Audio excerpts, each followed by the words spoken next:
So, good morning, everybody. My name is Lucia Giovannini, and I wake up every morning with the purpose to empower people through positive change so they may create better lives for themselves and all sentient beings that we are so interconnected with.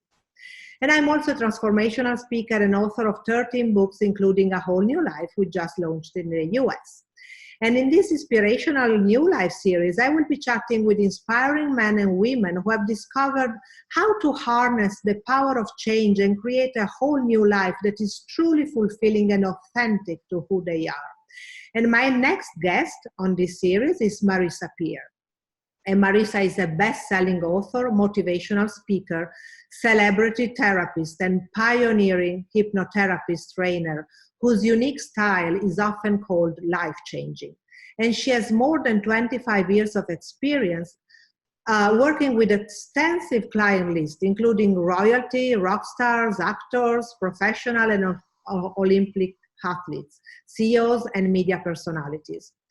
So although Marisa today helps others transform their lives, there was a time in her life when she struggled to find her own fulfillment. And for the first 20 years of her life, Marisa struggled with eating disorders. And after graduating from university in child psychology, she became an aerobic instructor. But she soon realized that eating disorders are deeply rooted in the past. So she retrained as a psychotherapist and hypnotherapist and also overcame her eating disorders. So that's a little bit about her story, and she will tell us more than that. So today I'm very excited to chat with Marisa on how tools of transformation can help anyone break free from unhealthy habits or mindsets so they can create an empowering, healthy, and happy new life. So welcome, Marisa, and it's a real honor to have you here. Well, thank you so much. It's an honor to be here, and you and I are the same. We both wake up with the same purpose every day, which is a great thing. Yeah, indeed. So, Marisa, tell us a little bit about that moment in your life when you had a turning point. For example, what ignited the spark for you to go from eating disorders to your whole new life as a celebrity therapist, acclaimed hypnotherapist? I mean, it is a huge change. It sounds like a huge leap, but it really wasn't such a leap. You know, I'd left college. I was very disillusioned with the world of being a psychotherapist, and I was actually working for Jane Fonda in LA, and I loved that. But I think I've always had a therapist brain. I spent my entire life studying human behavior because it's always fascinated me, but not so much why we do what we do, but how to change it. And of course, teaching aerobics for Jane Fonda, I was very struck by the fact that every third woman was bulimic, anorexic, or exercise compulsive, or body dysmorphic. And I have to say that was in the 90s. It's a million times worse now. But what really struck me is that eating disorders are emotional problems, and we try to fix them with diets. I'm trying to lose weight because I don't like myself. I have a belief if I have thinner thighs, I get a better boyfriend. If I have bigger breasts, I'll be more popular. If I've got perfect skin, people will like me. So it's a dislike of ourselves that make us want to change ourselves. And that's an emotional problem. Can even be a mental problem. Certainly anorexia is. And you can't fix these problems with dieting. If a diet worked, you wouldn't have a new one every year. Every year there's a Beverly Hills diet, the no carbs, low carb, high carb, no fat, keto. I mean, there's a new one every few months because they don't work. And they can't work because they don't fix what is an emotional issue. I'm dissatisfied with myself. And the media makes us very dissatisfied with ourselves. So I was very keen to find a cure. How can I find a way of people falling in love with who they are? Because that's when your body changes, when you love it, embrace it, and take care of it. And if it doesn't matter because you love it anyway. So that became my mission, to find the cure, not the reason, oh, you do this because, but how to fix it. And you know, you probably know that dieting has a 98% failure rate, and it just makes you restrict what you want, and then you end up wanting it more. So my purpose was to find a cure, and I did. I really did. I found a way of getting people to be normal about food, to fall in love with who they are. You know, I see them my daughter's generation put all their energy into making some idiot guy or girl fall in love with them, to impress someone on Facebook or Instagram. And if you could just put the energy into falling in love with yourself, don't try to impress other people, impress yourself. Don't try to make someone like you. Like yourself. When you like yourself, everything clicks into place. And other people like you to the degree that you like you. If you want someone to love you, all you have to do is to love yourself. Don't change your thighs, your hair, your shape. There's nothing for you to take away or indeed add on. I mean, you can make the best of yourself, but when you can realize that you are lovable, your whole life will change. It's not your job to make someone else know you're lovable. It's your job to make you know that you're lovable, and then they will know it anyway. Yeah, I totally agree. That's the base, and not just, for dieting, I mean, for losing weight, but for everything in life. To create, I mean, that's the base to create healthy relationship. Because if we don't love ourselves, then we'll go around looking for someone who gives us that love, who completes us. But if we are not complete in ourselves, then, I mean, we'll just go from relationship to relationship, but from, in a way, failure to failure, because, I mean, we can't give that, that task to anyone if we don't love ourselves. I mean, there's nobody. If you give someone else a job, can you love me? Can you make me feel good about me? Can you make me think I'm worth it? And they go, yeah, sure, I'll do that. But they can also stop doing it. They go, I'm bored with you now. I found someone younger, taller, thinner. Sure. So the minute you give that job to someone else, the job of make me feel good about myself, it can make you feel really bad about yourself. But if you give yourself the job, nobody can take it away from you ever. So it's your job to fall in love with yourself. It's other people's job to recognize that you're amazing. Yeah, definitely. And when we vibrate that kind of, of feeling, then the world around us reacts to that. The world around us changes completely. Also, the attitude of people that we meet changes, because we don't go around, like going, I'm needy, I need your love, I need your approval. But you go around saying, okay, I love and approve of myself. And if you want to be with me, fine, fantastic. We'll do, fantastic things together, but I don't need you. I don't need you to complete me. So, yeah. And I sometimes, when I look at movies, because again, it's not just about dieting, it's about, our whole life. When I look at movies sometimes, and, all those romantic, and I'm not saying they are nice, yes, but those romantic movies that, the end of the story is, I cannot live without you. I'm nothing without you. It looks like a little bit. How many songs you hear? I can't live without you. I'll die if you leave me. My world is empty without you. You're the only person for me. We hear these songs so much that without realizing it, we start to believe they're true, and they're not true. Exactly. And it's such, we were talking about hypnosis, but isn't that hypnosis as well? We don't realize they are hypnotizing us into believing that. Your mind learns by repetition. So if you hear a song every day called I'll die if you leave me, you start to pick up that belief. I'm nothing without love. Exactly. Who am I if you don't love me? I'm not worth it. And then, of course, you hear the L'Oreal advert going, you're worth it if you buy this one brand of shampoo. And that is a form of hypnosis. We buy stuff to make us believe we're worth it. We buy stuff to make us feel good about ourselves. And the real trick is to feel good about yourself without the stuff. You can still have it, of course. Yeah. When you feel good about yourself without it, then you've cracked it. When you can think, if I bought that, how would I feel? Can I feel that way without it? Then you're winning. Yeah, and then you're free. Then you're free and empowered. And empowered, exactly. So, are there any skills, habits, routine that can help, or tricks in a way that can help with this, with this process of falling in love with ourselves, reinventing ourselves? And when I say reinventing ourselves, I also mean following goals and dreams that are true to ourselves. Because, otherwise the risk is having dreams or goals that are not true to ourselves, that are imposed on us by society, by our partner, by our family. And of course, the minute you say, I have a dream, your mind goes, well, keep dreaming because it's never going to happen. And one of the things I did when I created rapid transformational therapy was to make therapy that works, to show people that everything is down to how you dialogue with yourself. If you go, I'm dreaming of making some money, I'm wishing I could have my own business, I'm longing to find a partner, if only I could be successful. You're already saying it's a dream, a wish, a hope. So one of the things we teach in our TT, which is all based on freedom and empowerment, teaching our clients freedom and empowerment, not to be dependent on the therapist, but to be dependent on themselves, is that everything starts with a thought. And so if you wake up every day and say, I matter, I'm significant, I'm enough, I have a gift and a talent, I might not know what it is, but I have it.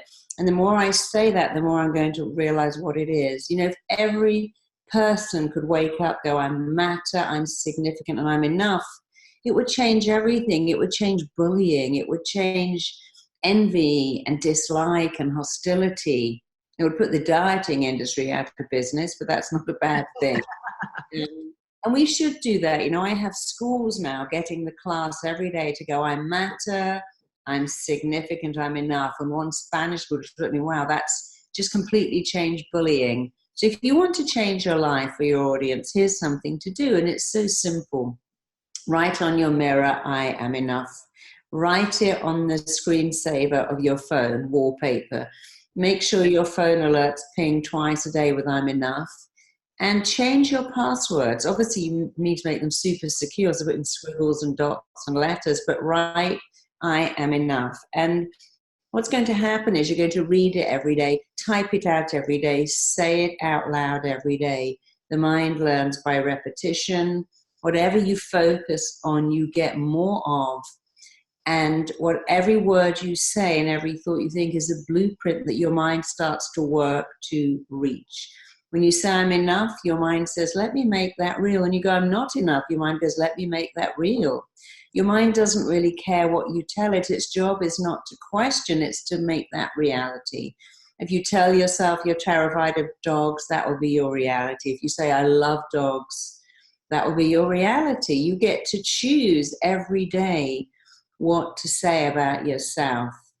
And you might as well choose to say something positive, because the thing you don't get to choose is what you do to your body when you go, I'm a loser, I'm an idiot, I can't do confrontation, I'm just shy, I'm nervous, I'm no good at this. You always have a choice. Rationalize why you're doing that, or stop it and say, I have great coping skills, I'm warm, I'm friendly, I'm lovable, I matter, I'm here for a reason. So we have a choice every day on how we talk to ourselves. You could choose to be negative, you can choose to be positive, but you can't choose the asthma, eczema, dermatitis, migraines, panic attacks, irritable bowel, all the stuff you bring to yourself when you choose the negative words. When you go, I'm no good at speaking and I fall apart at meetings, your mind goes, well, there's a meeting on Wednesday. Why don't I just give you a terrible migraine so you don't go to that meeting? Then you can't fall apart, because that's also your mind's job. Get you away from pain. We survive on the planet by avoiding pain. When you go, this commute is killing me, my kid is driving me insane, my job makes me want to die, your mind will go, I'm going to get you away from all of that. Exactly. And that's not what you want. So say my kid's a challenge, but they all are. My job's a challenge, but hey, I'm good at challenges. I have a difficult client. They're the best ones because they teach me how to deal with them. I don't want the easy ones. I prefer the difficult ones. Yeah, I totally agree. Actually, in my book, A Whole New Life, there's a whole chapter called The Linguistic Diet. Because, linguistic meaning not only the words we speak, but with others, but also the words we speak to ourselves in our inner dialogue. And that's so important, because in the end of the day, I think we don't describe the world we live in, but we actually end up living in the world we describe inside.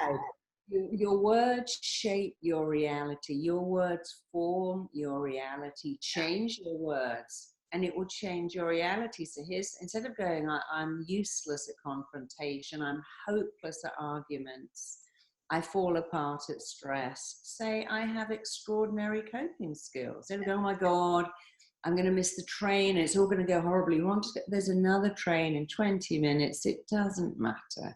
So they're saying this traffic is a nightmare and it's hell. So, you know, I've got a car. I've got gas in my car. That's someone else's fantasy dream come true. And while traffic is very boring, I mean, I'm in LA, a lot of traffic. You get to choose. Am I going to listen to music, have a conversation with my husband, listen to an audiobook, just accept, yeah, the traffic is a pain, but I have a phone. I can call people and say, I'm sorry, I'm going to be 15 minutes late. Or shall I sit there going, this is a nightmare. This is killing me. This is hell. This is torture. Having a car and gas is not hell or torture. And it never will be unless you say it and then it feels like it is. Yeah, exactly. Because in the end, we give meaning to every event that happens in our life. And depending on the meaning we give, then everything changes. Our state of mind changes, the hormones in our system change. So, yeah. And that again is the basis of our TT and indeed my other program, I'm Enough, that events don't affect you, but the meaning you attach to an event will affect you. The way you choose to interpret an event will affect you. But guess what? You can change the meaning. Your first love of your life dumped you. They probably did you a favor. Now you're with somebody better.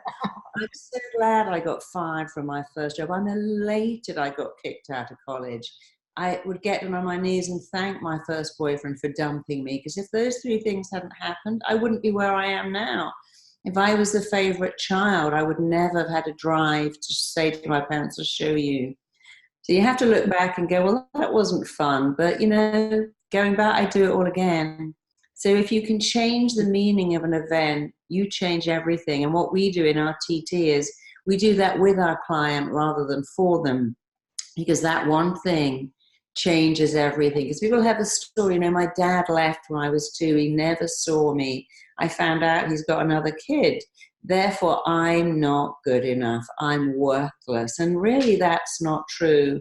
I was with someone just yesterday about the fact that her father left before she was born, and he's never contacted. I said, why don't you contact him? Why don't you go look? We can't change the past. I said, he might feel so bad about the fact that he's rejected you. He doesn't even know how to contact you.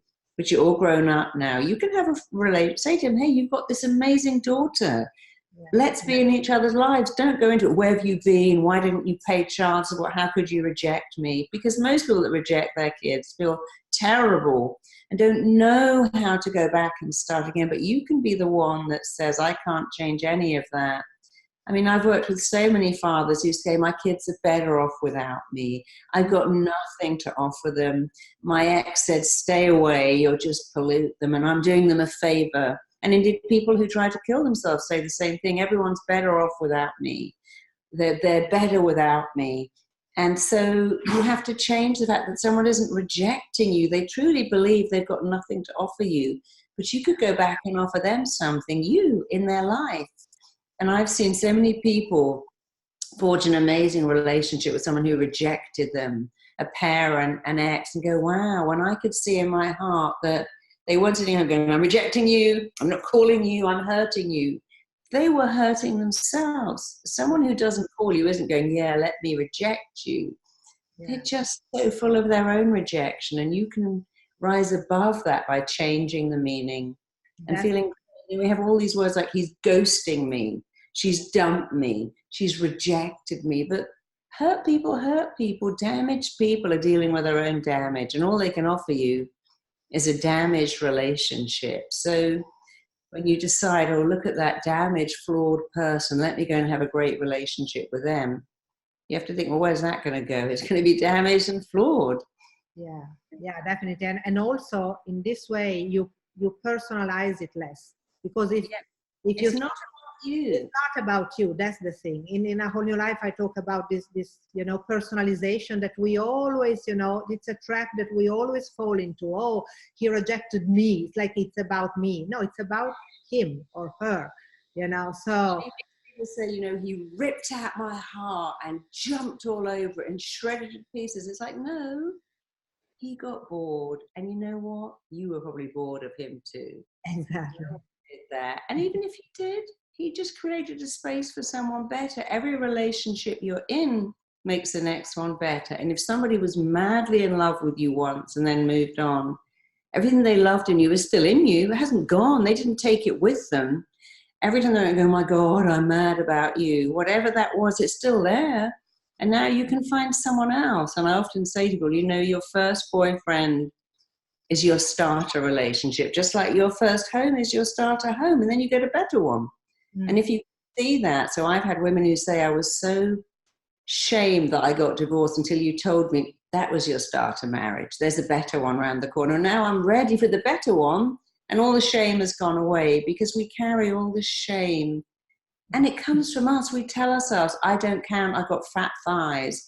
I'm not important because I've got lines or wrinkles. If I need to have thin thighs and big hair, but I seem to have big thighs and thin hair, so therefore I don't count. That's not true. Of course you count. You're not your thighs or your hair. You're not even your bank account. You're definitely not your childhood. And you're not the relationship that went wrong. Yeah. And we are not even our mistakes. We are not our mistakes. We are not, you know, it's just experiences, and we can move through. You need mistakes, you know. To learn, in order to learn. Never made a mistake, never made anything.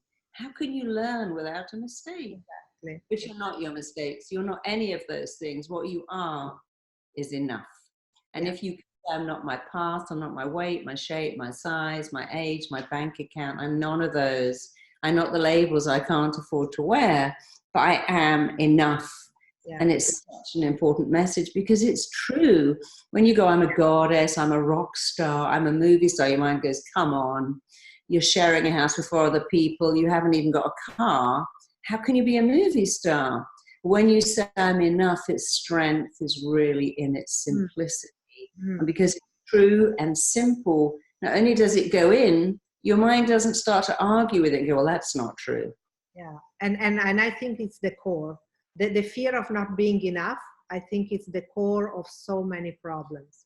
It's the core of everything. It's the core of depression. It's the core of every addiction, bar none. It's the core of hoarding. It's the core of bullying. No bully wakes up and goes, well, my life is great. Who can I bully today? So everything that is going wrong is to do with the belief that I'm not enough. And you see, if you knew you were enough, you wouldn't bully anyone. If you knew you were enough, nobody would bully you. If you knew you were enough, you wouldn't be running after some guy who's not even good enough for you and trying to make him like you. You'd be going, well, I deserve better. You know, we have a great website called imenough.com, and we give away so much stuff.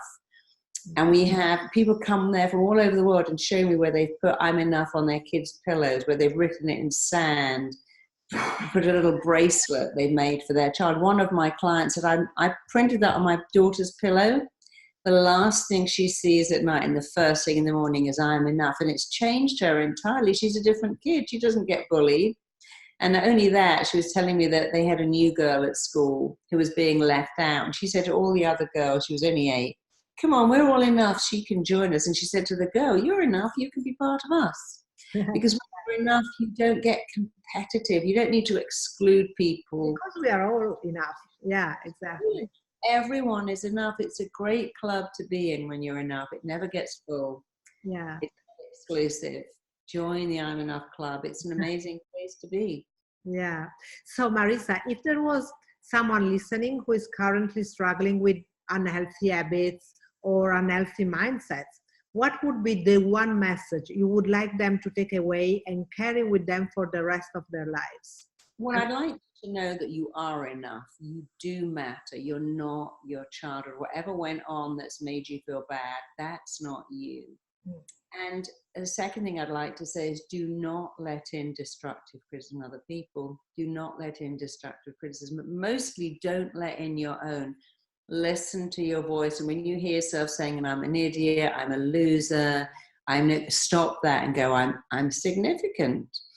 Someone somewhere would love to be with me. My gran used to say, every pan has a lid. And I thought that was such a great expression. If you believe in you, you allow other people to believe in you. In fact, you give them permission to believe in you. So believe in you. Yeah.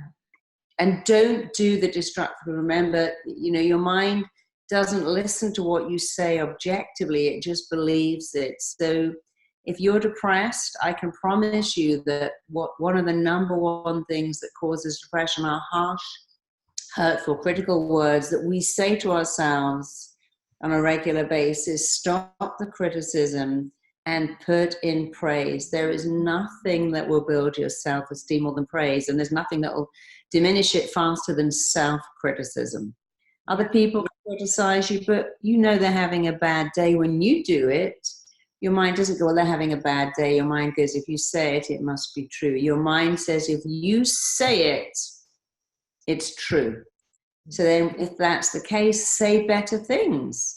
Don't go, look at me, I'm just useless and I'm an idiot. Say, well, I'm sleep deprived, I'm a little bit tired, I need some great food. Don't go, I'm starving, I'm ravenous, I could eat a horse, because that will tell your mind to make you eat anything fast. Just talk to yourself like you're your own best friend. Be nice, be kind, be supportive, be encouraging. Be your own cheerleader. We have audio that we give away on I'mEnough.com called Being Your Own Cheerleader, installing the cheerleader. Yeah. Don't want someone else to go, yay, you can do it, you're amazing. Do it yourself. People think, well, isn't that arrogant? Not really, because A, no one knows you're doing it. It's in your head. And B, if you don't believe in you, how can you expect anyone else to?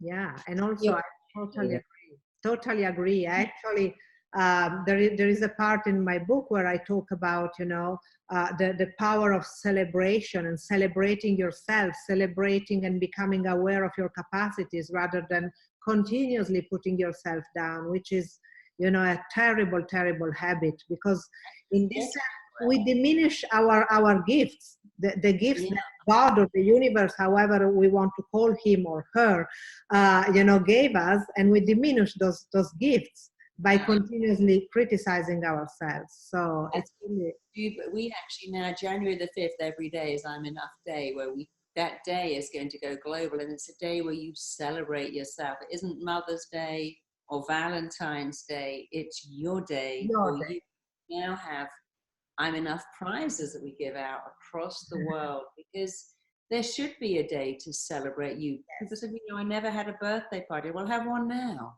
Yeah. I never got taken to the park. Go now. It's never too late to give yourself what you didn't get. But our I'm Enough Day is our day. It's getting bigger every year, where we teach the whole world to celebrate themselves. And it's not really about, you can by all means buy yourself a gift, but the best gift you can give yourself is to praise yourself, believe in yourself, compliment yourself, and tell yourself, I'm enough. Yeah. That is the greatest gift. Yeah, and honor yourself for who you really are. Fall in love with who you are. If you fall in love with who you are, that's a love that never wanes, never disappoints you, never goes away, and that love never rejects you. It's always there for the rest of your life, and it's a life then that's 24/7. 24/7. You know, always. Shave your legs. How cool is that? Yeah. So thanks so much, Marisa, for this wonderful, wonderful insights and teachings, and very precious and so simple, you know, so true, so profound. And I think we need, you know, to remind ourselves of those teachings, because they're... And if you'd like some free gifts, if you'd like some free downloads, they're amazing downloads. They're for wealth wiring, how to wire your mindset, because even your relationship with money is affected by this belief that you're not enough. Go to marisapeer.com. We have relationship audios, money audios, love audios, health audios. They're all free. Fantastic. Because we want you to feel enough. Yeah.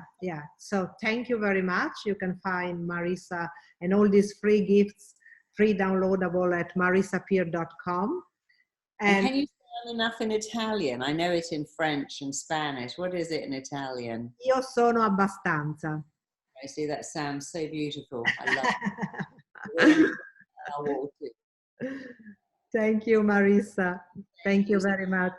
Thank you, darling. Thank you for inviting me. Thank you. Bye-bye.